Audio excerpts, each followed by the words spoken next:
Hey guys, once again, welcome back to Pyrus Intelligence. This is video number 2 on bending aluminum. Now, I already showed you in the previous video how to work the aluminum brake. Now we're going to look at how to bend a piece of aluminum.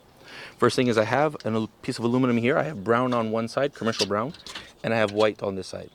The project that I'm working on has a white fascia, and so we're going to use the white side to bend. Now, let's say, typically, a white fascia, I need a piece at the bottom which comes underneath my soffit, and I need the front part that you see from the front of the house.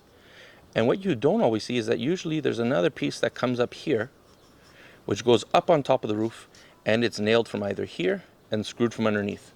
And that is why you don't see any dots in the front of your fascia when it's installed. So now to bend all of this, I need to have white at the bottom, I need to have white in the front, and I need to have white on top. This here is a 90-degree angle. Up here, it will depend on the slope of your roof. So that you can gauge it by eye, or you can actually calculate your degrees that you want. Today, we're gonna go by eye. So this here for us, our slope right now is about a 10-12.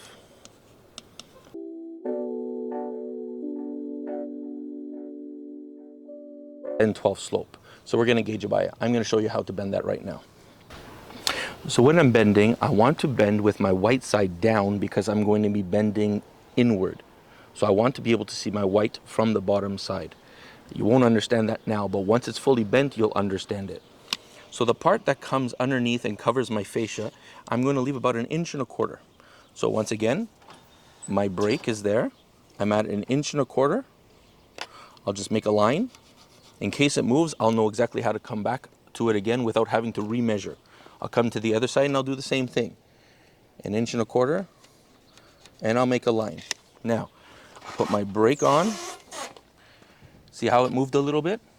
I'll be able to move it in just a little bit. It was out, and I'm just moving it in to my line, and I'll lock it in place. So my first bend is going to be 90 degrees.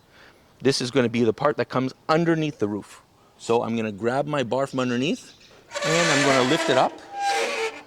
And when you bend it, you want to go just a little bit past 90 degrees and then come off, because as you could see, the aluminum bends back a bit. Now you'll unlock it, and there is your piece. So now to make the bend for the top of the roof, where the slopes up, where you would typically put the shingles or whatever is covering your roof, we don't have anything on the machine that tells us exactly the degrees of what to bend for the roof. So we're just going to eyeball the slope. We're just going to look at the roof and gauge our bend to more or less when we think it comes to the right location. So what I'm going to do is I'm going to slide my aluminum inside. This is just to give you an example. And I would calculate the height of my fascia. My fascia here is 4 3/4. So I would measure from here, from the inside, out 4 3/4, make a line, and that's where my tooth would come. Now this is just a spare piece that I'm using for the demonstration of the video, so I can't put the 4 3/4. So I'm just going to slide it in just to be able to show you how to bend it. Now I would do the same on the other side as before. And I'm going to lock it in place. Now that it's locked in place, I know that this is 90 degrees. My piece is perfectly flat inside. So if this here was my fascia board, then I would have to raise this to the angle of the roof by eye.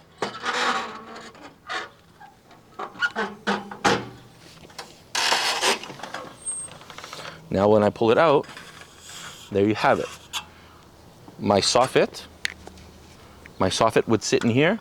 This would come underneath my soffit, and I would get nailed or screwed from underneath. And this part would come up on top of my roof, and I would nail it from here. If you don't have any way of nailing it because they've already put down the shingles and you're not able to lift them up, or if it's a material that's too hard, you can just slide it up underneath nice and tight and then just screw it from underneath, and it will hold just the same.